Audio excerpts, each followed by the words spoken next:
మరి editorial start చేద్దాం without any further time. Editorial title ఏంటి? The courts burden. బర్డెన్ అంటే అర్థం ఏంటి? బరువు, బాధ్యత. ఇదొక బర్డెన్ అయిపోయింది, నాకు భారం అయిపోయింది అంటాం చూడండి, భారం అయిపోయింది అని. దేని గురించి మాట్లాడుతున్నారు? ఇదంతా కూడా ఇన్ఫ్రాస్ట్రక్చర్, జ్యుడిషియల్ ఇన్ఫ్రాస్ట్రక్చర్ గురించి మాట్లాడుతున్నారు. సో కోర్టులో జ్యుడిషియల్ ఇన్ఫ్రాస్ట్రక్చర్ అంటే అర్థం ఏంటి? Court halls, court buildings, lawyer quarters, వాళ్ళకు ఉండాల్సిన రూమ్స్, టాయిలెట్లు, ఇంటర్నెట్ ఫెసిలిటీ, ఇదంతా కూడా ఇన్ఫ్రాస్ట్రక్చర్, మౌలిక సదుపాయాలు అంటాం, వసతులు అంటాం. ఈ వసతుల్ని అప్గ్రేడ్ చేయాల్సిన అవసరం అనేది ఉంది. దానికోసం ఒక నేషనల్ బాడీ ఉంటే బాగుంటుంది అని చెప్పి CJI, chief justice of India, propose చేయడం అనేది జరిగింది. అంటే there should be a separate national body to take care of judicial infrastructure. మీకు కొంచెం బ్యాక్గ్రౌండ్ ఇస్తాను. మన సిజేఐ, మన గురుగారు ఏం చేశారంటే 2021 మార్చ్లో ఈయన ఏం చేశారు? He proposed NJIC, national judicial infrastructure corporation. ఎందుకని ప్రపోజ్ చేశారు? To develop infra in trial courts. What is a trial court? Trial court అంటే అర్థం ఏంటి? కోర్ట్స్ని మనం బ్రాడ్గా 2 కేటగిరీస్ కింద డివైడ్ చేయొచ్చు. Trial court and appellate court. Appeal court లేదా అపిల్లేట్ అని చెప్పనొచ్చు, ట్రయల్ అనొచ్చు. ఏదైనా ఒక కేసు వచ్చిందనుకోండి, మనం మొట్టమొదటిసారి ఏ కోర్టుకు అయితే అప్రోచ్ అవుతామో, ఏ కోర్టులో అయితే విచారణ జరుగుతుందో దాన్ని ట్రయల్ అంటాం. అక్కడ ఒకవేళ మనకు అనుకూలంగా తీర్పు రాలేదనుకోండి, మనం ఎవరినైతే అప్రోచ్ అవుతామో that is appellate or appeal అని చెప్పి అంటాం. ఫర్ ఎగ్జాంపుల్, డిస్ట్రిక్ట్ కోర్టులో మనం కేసు వేసాం, కేసు మనకు అనుకూలంగా రాలేదు, నువ్వు హైకోర్టులో అపీల్ చేసావు. So high court becomes appellate court and appeal court and your district court is trial court. So ఇక్కడ ఈయన ట్రయల్ కోర్ట్ అన్నారంటే ఉద్దేశం ఏంటి? He is referring to all the district courts అనమాట. ఈ డిస్ట్రిక్ట్ కోర్ట్స్లో ఇన్ఫ్రాస్ట్రక్చర్ అనేది బాగాలేదు, వాటిని మనం ఇంప్రూవ్ చేయాల్సిన అవసరం ఉంది, డెవలప్ చేయాల్సిన అవసరం ఉంది. దానికోసం మనం సెపరేట్గా ఒక ఎన్జేఐసి అనేది ఉంటే బాగుంటుంది అని చెప్పి ఎవరన్నారు? మన గురుగారు సిజేఐ ఎన్వి రమణ గారు అనడం జరిగింది.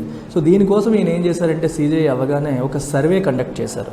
సర్వే కండక్ట్ చేస్తే ఏం తెలిసిందంట? 27% కోర్ట్ రూమ్స్కి మాత్రమే ఏమున్నాయి? కంప్యూటర్స్ ఉన్నాయి. ఓన్లీ 27% కోర్ట్స్కే కంప్యూటర్స్ ఉన్నాయంట. ఇంకోటి చూడండి, 90% మాత్రమే ఇంటర్నెట్ ఫెసిలిటీ ఉంది. విచ్ మీన్స్ ఒక 10% కోర్ట్స్కి ఇంటర్నెట్ ఫెసిలిటీ కూడా లేదు. అంటే ఈ కనీసం ఇంటర్నెట్ ఫెసిలిటీ కూడా లేని కోర్ట్ రూమ్స్ కూడా ఉన్నాయంటే అర్థం చేసుకోండి, పరిస్థితులు ఎంత దారుణంగా ఉన్నాయో మీరు ఇక్కడ అర్థం చేసుకోవచ్చు. ఇంకా ఈ సర్వే ఏం చెప్తోంది? ఈ సర్వేలో చాలా విషయాలు బయటకు వచ్చాయి. ఇంకా చూస్తే మనకి ఒక 22% ఆఫ్ ట్రయల్ కోర్ట్స్లో ఉమెన్కి టాయిలెట్స్ లేవు. ఇంకో 16% మీరు తీసుకుంటే ఇక్కడ మెన్కి కూడా టాయిలెట్స్ లేవు. రైట్, మెన్కి లేవు, ఉమెన్కి లేవు. టాయిలెట్ ఫెసిలిటీ కూడా లేకుండా కోర్టులు ఫంక్షన్ అవుతున్నాయంటే మీరు అర్థం చేసుకోండి, అది పరిస్థితి. 620 ప్రెమిసెస్, ఇవన్నీ అంటే ట్రయల్ కోర్ట్స్ రన్ అవుతున్న ప్రెమిసెస్ రెంటెడ్ ప్రెమిసెస్, అంటే ఓన్ బిల్డింగ్స్ కూడా వాళ్ళకి లేవు. అండ్ 54% వాళ్ళకి మాత్రమే బేసిక్ మెడికల్ ఫెసిలిటీస్ ఉన్నాయి. అంటే 46%కి బేసిక్ మెడికల్ ఫెసిలిటీస్ కూడా లేవని అర్థం. ఇది పరిస్థితి. సో ఇట్లాంటి సమస్యలతో కోర్టులన్నీ ఉన్నాయన్నమాట. మరి ఇన్ని సమస్యలు ఉండేటప్పుడు మరి ఏమవుతుంది? మనకి జ్యుడిషియరీ ఇష్యూస్ వస్తాయి, అన్ని కేసులు వాయిదా పడుతుంటాయి, ఇబ్బందులు వస్తాయి. చిన్న చిన్న ప్రాబ్లమ్స్ వల్ల పెండెన్సీ ఆఫ్ కేసెస్ అనేది బాగా పెరిగిపోతూ ఇది ఒక పెద్ద డ్రాగ్ కింద తయారైపోతుంది అన్నమాట. అయితే మరి సమస్య ఏంటి? ఎందుకు ఈ సమస్య ఉంది జ్యుడిషియరీలో? రీజన్స్ ఏంటి అని చెప్పి మనం చూడాలి. Why all these situations are happening? Infrastructure లేకపోవడానికి గల కారణాలు ఏంటి అని చెప్పి మనం చూస్తే వీళ్ళు ఏమంటున్నారంటే ల్యాక్ ఆఫ్ ఫండ్స్ అని చెప్పి అంటున్నారు. ఫండ్స్ అనేవి లేవు, కేటాయింపులు జరగట్లేదు అని చెప్పేది ఒక ప్రధానమైన రీజన్ అని చెప్పి చెప్తున్నారు. అయితే ఇక్కడ ఇంకో సమస్య కూడా ఉంది. కొన్నిసార్లు ఏమవుతుంది అంటే మనకి కొన్నిసార్లు ఏమవుతుందంటే మనకి రెండు ఇష్యూస్ ఉన్నాయి. ఈ జ్యుడిషియల్ ఇన్ఫ్రాస్ట్రక్చర్ని డెవలప్ చేయడం కోసం గవర్నమెంట్ ఏం చేస్తుందంటే సెంట్రల్లీ స్పాన్సర్డ్ స్కీమ్స్ ద్వారా ఫండ్స్ ఇస్తుంది. సెంట్రల్లీ స్పాన్సర్డ్ స్కీమ్, ఇది మీరు గుర్తుపెట్టుకోవాల్సిన విషయం ఒకటి చూడండి. సెంట్రల్లీ స్పాన్సర్డ్ స్కీమ్ అంటే అర్థం ఏంటి? సెంట్రల్ గవర్నమెంట్ కొంత అమౌంట్ని కేటాయిస్తే స్టేట్ గవర్నమెంట్ ఇంకొంత అమౌంట్ని కేటాయించాలి. సెంట్రల్ సెక్టార్ స్కీమ్ అన్నాం అనుకోండి, మొత్తం అంతా కూడా సెంట్రల్ గవర్నమెంటే ఇస్తుంది. సెంట్రల్లీ స్పాన్సర్డ్ స్కీమ్ అనుకోండి, సెంట్రల్ గవర్నమెంట్ కొంత కేటాయిస్తుంది అండ్ ఇంకొంత స్టేట్ గవర్నమెంట్ అనేది కేటాయించాలి. మరి దీని ప్రకారం ఎంతెంత అంటే 60% సెంటర్, 40% స్టేట్ గవర్నమెంట్స్ ప్రొవైడ్ చేయాలి. North eastern states, Himalayan states అయితే 90% సెంటర్, 10% స్టేట్ గవర్నమెంట్స్ కేటాయింపులు చేయాలి. అంటే ఆంధ్రాలో ఉన్న డిస్ట్రిక్ట్ కోర్ట్ని డెవలప్ చేయాలి అంటే దానికి ఫండింగ్ 60% సెంట్రల్ గవర్నమెంట్ నుంచి, 40% స్టేట్ గవర్నమెంట్ నుంచి రావాలి. విచిత్రం ఏంటంటే state governments are not coming forward. వాళ్ళు ముందుకు రావట్లేదు. వాళ్ళ వైపు నుంచి వాళ్ళు ఇవ్వాల్సిన ఫండ్స్ అనేవి ఇవ్వట్లేదు. ఇది పెద్ద సమస్య అయిపోయింది. సో ఈ ఫండ్స్ కోసం ఇవ్వాల్సినవన్నీ కూడా ఏం చేస్తున్నారు, వాళ్ళు నాన్ జ్యుడిషియల్ పర్పస్కి వెళ్ళిపోతున్నాయి. అంటే సెంటర్ దగ్గర తీసుకుంటారు కానీ దీనికోసం కేటాయింపులు చేయకుండా నాన్ జ్యుడిషియల్ కోసం, వేరే వాటి కోసం ఖర్చు పెట్టేస్తున్నారు. ఇది ఒకటి. రెండవది, ఒకవేళ ఫండ్స్ వచ్చినా no one is taking responsibility of execution. అంటే ప్రాజెక్ట్ ఎగ్జిక్యూషన్ మీద ఎవరు రెస్పాన్సిబిలిటీ తీసుకోవట్లేదు. No one is taking responsibility to execute the project. మీకు అర్థమైందా?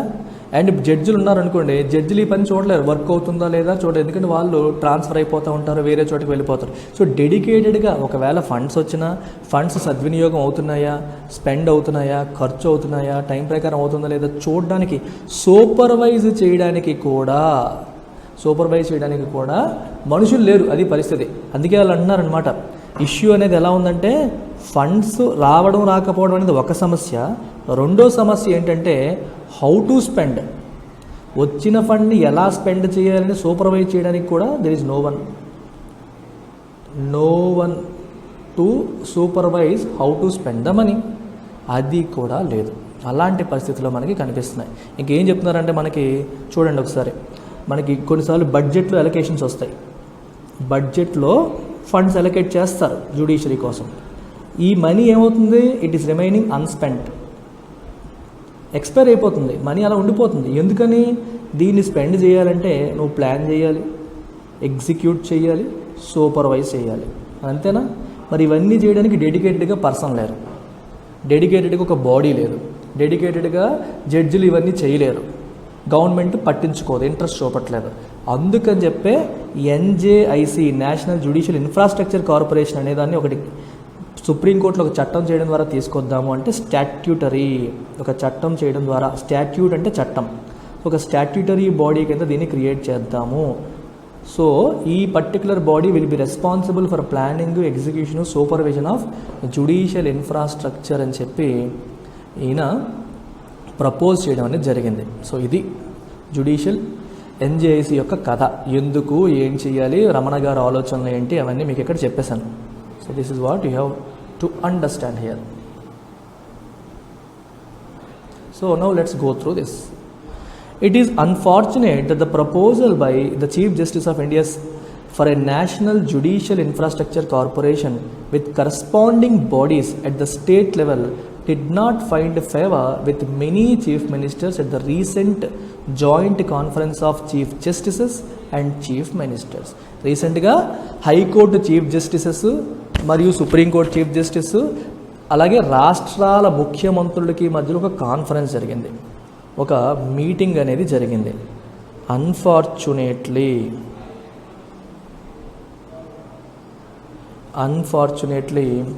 సమస్య ఏంటి అంటే ఈ మీటింగ్ అనేది జరిగినప్పటికీ సమస్య ఎక్కడ వచ్చింది మనకి, ఇందులో ఈయన ప్రపోజ్ చేశారు. ఏం ప్రపోజ్ చేశారు? నేషనల్ జ్యుడిషియల్ ఇన్ఫ్రాస్ట్రక్చర్ కార్పొరేషన్ అనేది పెట్టాలి అని చెప్పి ప్రపోజ్ చేశారు. With corresponding bodies at the state level. అంటే అర్థం ఏంటి, స్టేట్ జ్యుడిషియల్ ఇన్ఫ్రాస్ట్రక్చర్ కార్పొరేషన్ కూడా ఉంటుంది. ఒక నేషనల్ ఉంటుంది, మళ్ళీ ప్రతి స్టేట్లో ఒక స్టేట్ జ్యుడిషియల్ ఇన్ఫ్రాస్ట్రక్చర్ కార్పొరేషన్ అనేది ఉంటుంది. ఇది ది స్ట్రక్చర్ అంతా కూడా మనకి జ్యుడిషియల్ ఇన్ఫ్రాస్ట్రక్చర్ వర్క్ జరుగుతుందా జరగట్లేదా లాంటి అంశాలు చూస్తారు అని చెప్పడం జరిగింది. అయితే అన్ఫార్చునేట్లీ దానికి చీఫ్ మినిస్టర్స్ ఫేవరబుల్గా లేరు.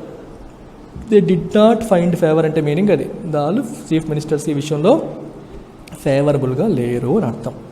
ఏ special purpose vehicle vested with statutory powers to plan and implement infrastructure projects for the judiciary would have been immensely helpful in augmenting facilities for the judiciary given the inadequacies in court complexes across the country.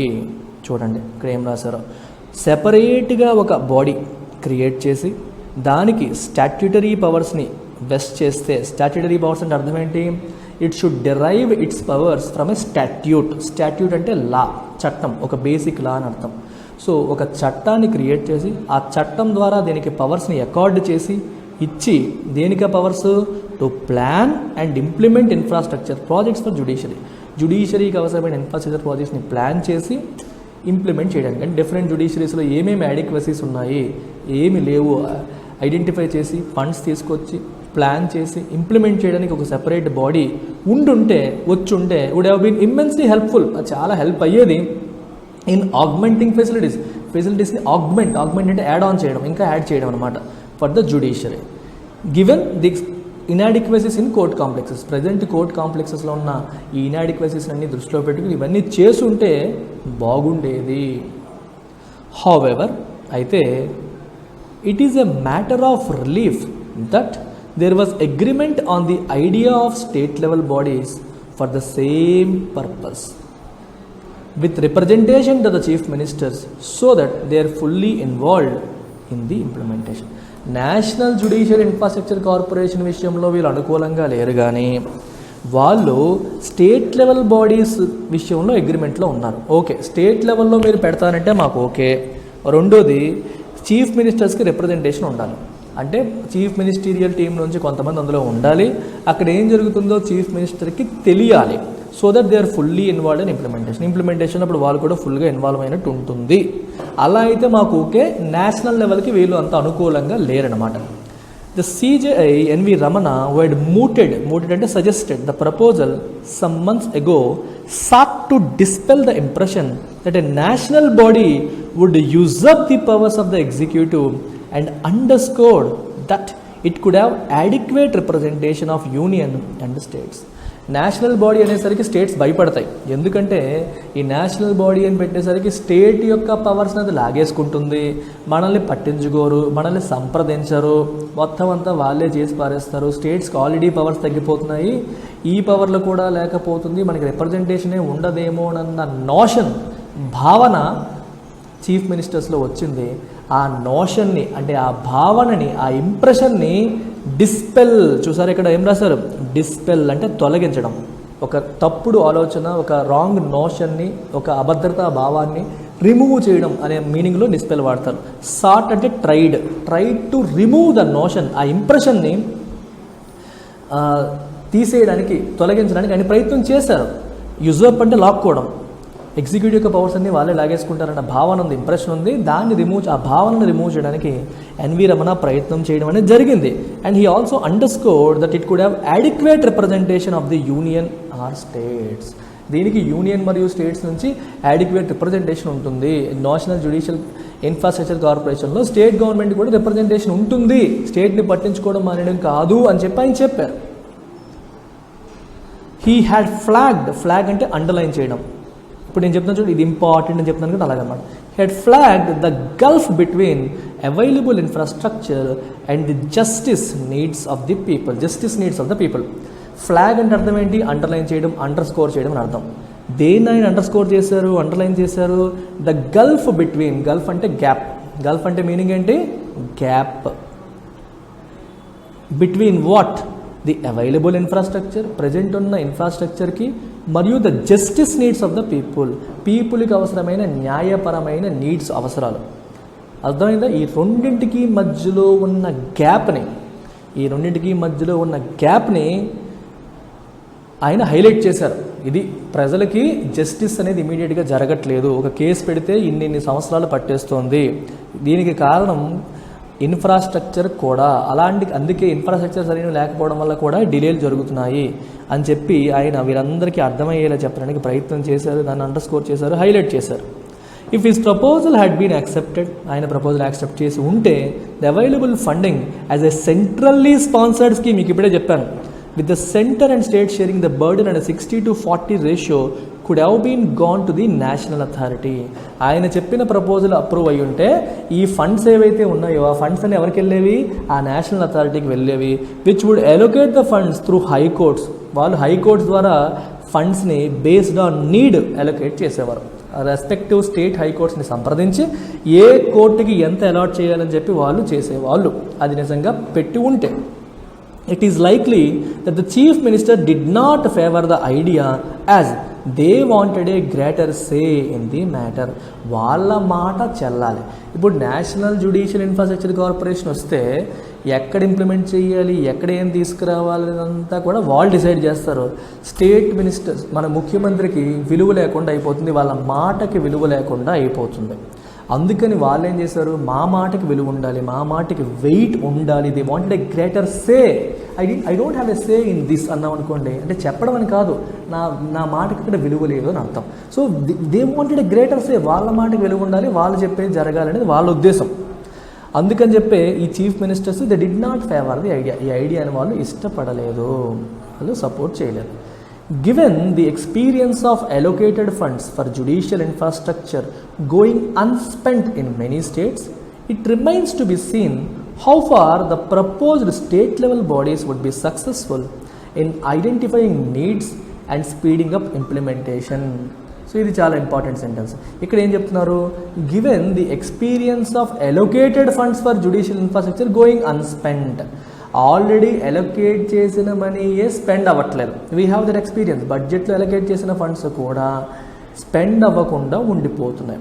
So it remains to be seen how far the proposed state level bodies would be successful in identifying the needs and speeding up the implementation.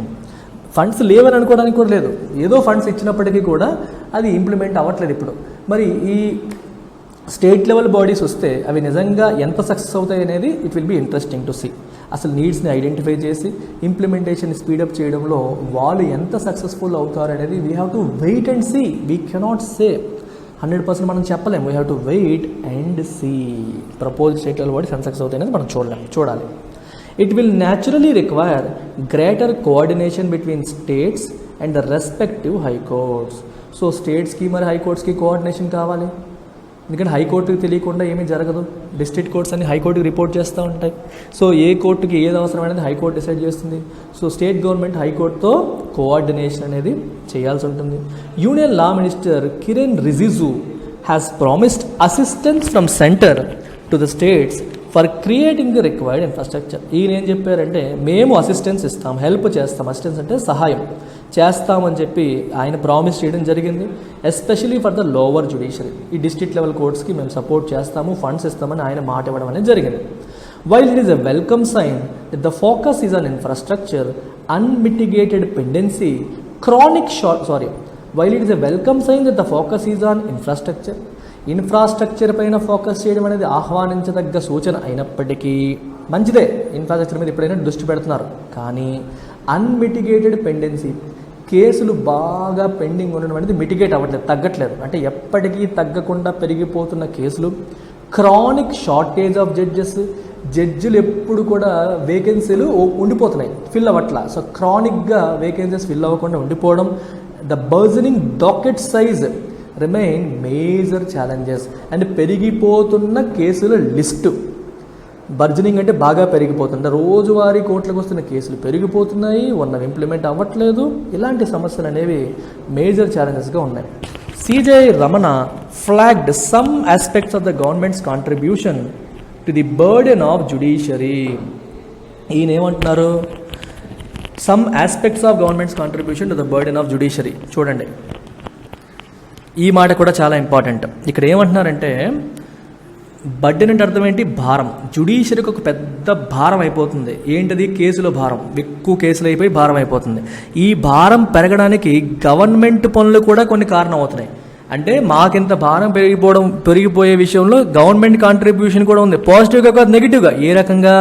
The failure or unwillingness to implement court orders, leaving crucial questions to be decided by the courts, and the absence of forethought and broad-based consultation before passing legislation. చూడండి, చాలా important aspect.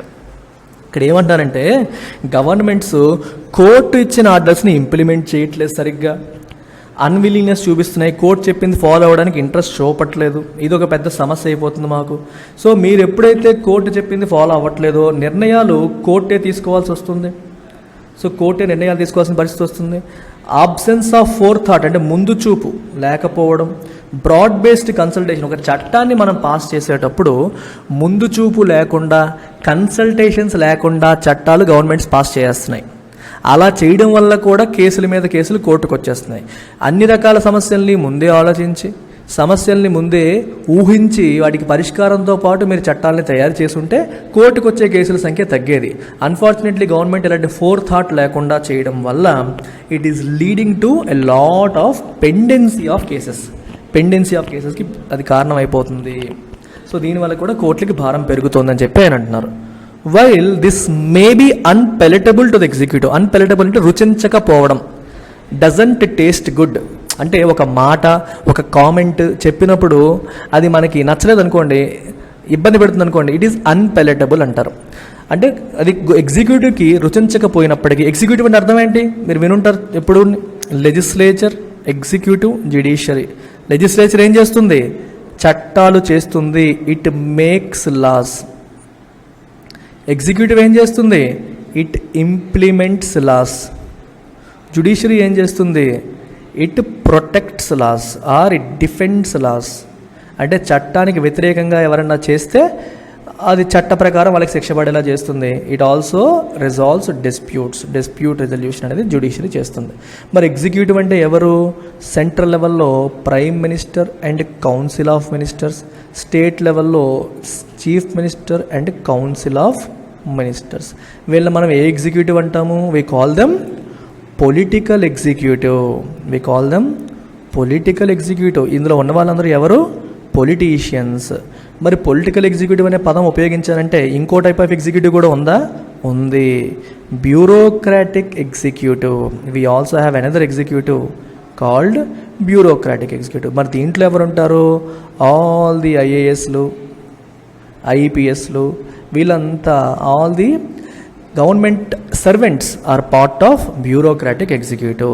ఈ bureaucratic executive ఎవరికి report చేస్తుంది? Political executive report చేస్తుంది. Right. ఒక IAS officer అయినా సరే నీ పైన ఒక పొలిటీషియన్ ఉంటాడు, అది మర్చిపోకూడదు. సో పొలిటికల్ ఎగ్జిక్యూటివ్ తర్వాతే bureaucratic executive in terms of designations కానీ ఏదైనా సరే. సో ఈ రెండింటిని కంబైన్డ్గా మనం ఏమంటాం? ఎగ్జిక్యూటివ్ అని అంటాం. వాళ్ళ పని ఏంటి? పార్లమెంటు చేసిన చట్టాలను ఇంప్లిమెంట్ చేయడం అని అర్థం అనమాట. ఓకే, సో ఇక్కడ ఎగ్జిక్యూటివ్ అంటే మీనింగ్ అదే. It is quite true that litigation spawned by the government action or inaction constitutes a huge part of courts case burden. గవర్నమెంట్కి అది రుచించకపోయినా సరే ఇది నిజం. కోర్టుకు వస్తున్న కేసుల్లో గవర్నమెంట్ ఒక పని చేయడం వల్ల, అంటే తప్పుడు పని చేయడం వల్ల, లేదా చేయాల్సిన పని చేయకపోవడం వల్ల, ఇన్యాక్షన్ వల్ల, దీనివల్ల వచ్చే కేసుల సంఖ్య రోజు రోజుకి పెరిగిపోతుంది. స్పాన్డ్ అంటే జనరేటెడ్ అని అర్థం, గివ్ బర్త్ అని అర్థం. గవర్నమెంట్ చేసిన తప్పుల వల్ల, గవర్నమెంట్ ఒక పని చెయ్యకపోవడం వల్ల పుట్టుకొచ్చిన కేసుల సంఖ్య బాగా పెరిగిపోతుంది. అది కోర్టు యొక్క బర్డెన్కి యాడ్ అవుతోంది అని అర్థం. The conversation between the judiciary and the executive at the level of chief justices and chief ministers may help bring about an atmosphere of cooperation so that judicial appointments, infrastructure upgradation and downsizing pendency are seen as common concerns. So ఇక్కడ chief జస్టిస్లకి మరియు chief మినిస్టర్స్కి మధ్యలో ఇలాంటి మీటింగ్లు జరగడం అనేది చాలా చాలా ఉపయోగపడుతుంది. ఒక సహకారంతో కూడిన అట్మాస్ఫియర్ని క్రియేట్ చేస్తుంది, అట్మాస్ఫియర్ ఆఫ్ కోఆపరేషన్ క్రియేట్ చేస్తుంది.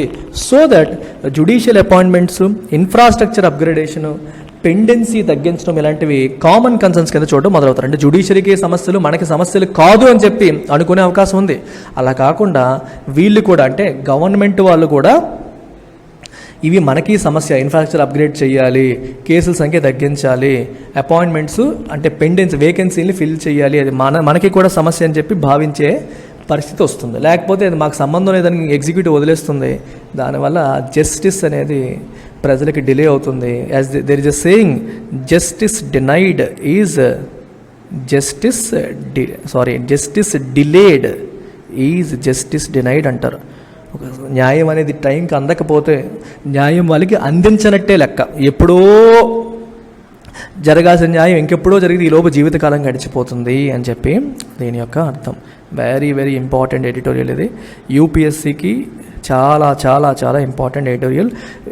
Prelims as well as mains point of వ్యూలో మీకు ఇది ఉపయోగపడుతుంది. And there is one last announcement for the day which is about CAT, Common Admission Test for entry into Indian Institutes of Management. Indian institutes of మేనేజ్మెంట్లో admission కోసం రాసే ఈ టెస్ట్ని CAT అంటారు. Unfortunately are fortunately ఈ exam నేను రాయడం జరిగింది. ఎప్పుడో రాశాను. అప్పట్లో నాకు 99% వచ్చింది. ఇండియాలో ఒక టాప్ బీ స్కూల్ అయిన MDI అనే కాలేజ్లో నేను 2008 to 10 MBA కూడా చేయడం అనేది జరిగింది. All this was prior to my work experience with corporates. So ఒక పెద్ద కాలేజ్లో మీరు MBA చేయాలి అంటే, మంచి లైఫ్ మీకు ఉండాలి అంటే అవుట్ సైడ్ ద గవర్నమెంట్ ఎగ్జామ్స్కి ఉండే క్రేజ్ డిఫరెంట్. అలా కాకుండా ప్రైవేట్ సెక్టార్లో నేను గుర్తింపుతో కూడిన జీతం రావాలి, గుర్తింపుతో కూడిన జీవితాన్ని గడపాలి, మంచి కార్పొరేట్ కంపెనీస్లో హయ్యర్ లెవెల్ పొజిషన్స్లో ఉండాలి అనుకుంటే మీరు అటెంప్ట్ చేయాల్సిన ఎగ్జామ్ ఏంటమ్మా? CAT. సో ఈ CATకి we are offering a course and the course fee is just 15,000 rupees. It comes with life time validity. CATలో కూడా మెజారిటీ స్టూడెంట్స్ స్ట్రగుల్ అయ్యే సబ్జెక్ట్ ఏంటమ్మా? వెర్బల్ ఎబిలిటీ అంటే మనకి బేసికల్గా ఇంగ్లీష్. ఈ వెర్బల్ ఎబిలిటీలో మెజారిటీ పోర్షన్ అంతా కూడా రీడింగ్ కాంప్రహెన్షనే ఉంటుంది. అంటే పెద్ద పెద్ద ప్యాసేజీలు 6-7 పారాగ్రాఫ్లతో ఉన్న ప్యాసేజీలు ఇస్తారు. వాటిని చదివి అర్థం చేసుకుని కాంప్రహెండ్ చేసి మీరు ఎగ్జామ్లో ఆన్సర్స్ పెట్టాలి, which is quite difficult. And this verbal ability is entirely dwelt by me. English అంటే నాకు ఇష్టం కాబట్టి ఈ వెర్బల్ ఎబిలిటీ పోర్షన్ కంప్లీట్గా నేనే డీల్ చేస్తాను. అయితే మరి quantitative aptitude, logical reasoning and data interpretation ఇంకో 2 సెగ్మెంట్స్ ఉన్నాయి. వీటిని ఎవరు డీల్ చేస్తారంటే there is another faculty by name Vamshi. ఈ వంశీ సార్ డీల్ చేస్తారు. ఈయన 15+ years CATలో అనుభవం ఉన్న ఫ్యాకల్టీ. నేను ఆల్రెడీ సార్ డెమోస్ చూశాను, చాలా బాగా చెప్తున్నారు. CATలో ఎప్పటి నుంచో ఎక్స్పీరియన్స్ ఉండి సబ్జెక్ట్ పైన బాగా పట్టున్న ఫ్యాకల్టీ మనకి వంశీ సార్. ఈ 2 సబ్జెక్ట్స్ కూడా మీకు హ్యాండిల్ చేయడం అనేది జరుగుతుంది. అండ్ ఇంగ్లీష్కి నేను స్వయంగా క్లాసెస్కి రావడం అనేది జరుగుతుంది. సో ఒక great opportunity for all the aspirants of MBA. మంచి కాలేజీలో MBA చేయాలి అని కోరుకున్న ప్రతి ఒక్కరికి ఇది ఒక మంచి ఆపర్చునిటీ. మీరు కాంటాక్ట్ చేయాల్సిన నెంబర్ వచ్చేసి 7893899553. ఇది మీకు ఇక్కడ కనిపిస్తున్న ఫీ స్ట్రక్చర్. ఓకేనా? టేక్ కేర్ అమ్మా. బాయ్.